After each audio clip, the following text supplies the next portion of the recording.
किसी नगर में एक राजा था जिसे कोई पुत्र पैदा नहीं हुआ। बहुत मन्नतों के बाद एक पुत्र पैदा हुआ। इस खुशी में राजा ने पूरे नगर में यह घोषणा करा दी कि कल की सुबह दरबार सारी जनता के लिए खोल दिया जाए। जो भी व्यक्ति सुबह आकर सबसे पहले जिस चीज को हाथ लगाएगा वो उसी की हो जाएगी। पूरे राज्य में खुशी सी छा गई। सारे लोग खुशी से फूले न समा रहे थे। सभी अपने योजनाओं में लगे रहे। किसी को सोने का कलश चाहिए तो किसी को घोड़े हाथी, किसी को कपड़े तो किसी को जेवर। सभी रात भर ये सोचते रहे कि इन चीजों को सुबह वो सबसे पहले हाथ लगाएंगे।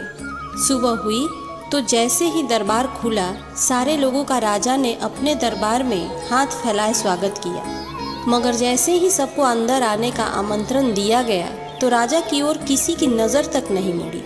सभी राजमहल में रखी कीमती चीजों पर झपट पड़े। सबके मन में एक ही डर था कि कोई उनकी पसंदीदा चीज को दूसरा ना हाथ लगा दे।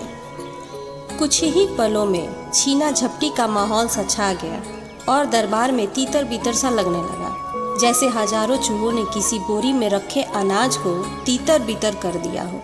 राजा अपने सिंहासन पर बैठे ये सब देख रहा था। उसे बड़ा ही आनंद आ रहा था। तभी अचानक एक छोटा सा बच्चा भीड़ से निकलकर आया और राजा की ओर बढ़ने लगा। जब तक कि राजा कुछ समझ पाते, उस बच्चे ने राजा को ही छू लिया। अब राजा और उसका राजपाट सब उसी बच्चे का हो गया। राजा की हर वस्तु उसी की हो गई। तो देखा आपने, जिस तरह राजा ने अपने जनता को मौका दिया कुछ पाने का, वैसे ही ईश्वर भी हमें रोज मौका देता है। लेकिन हम सब नादान हैं कि ईश्वर की बनाई हुई चीज़ों को पाने में अपनी पूरी शक्ति लगा देते हैं। किसी को गाड़ी चाहिए तो किसी को बंगला, किसी को पैसा तो किसी को शानो शौकत।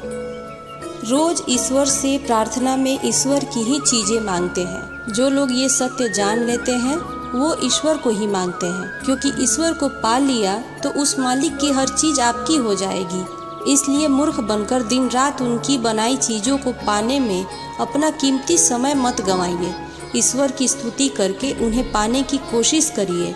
खुश रहिए और दूसरों में भी खुशियाँ बांटिए। धन्यवाद।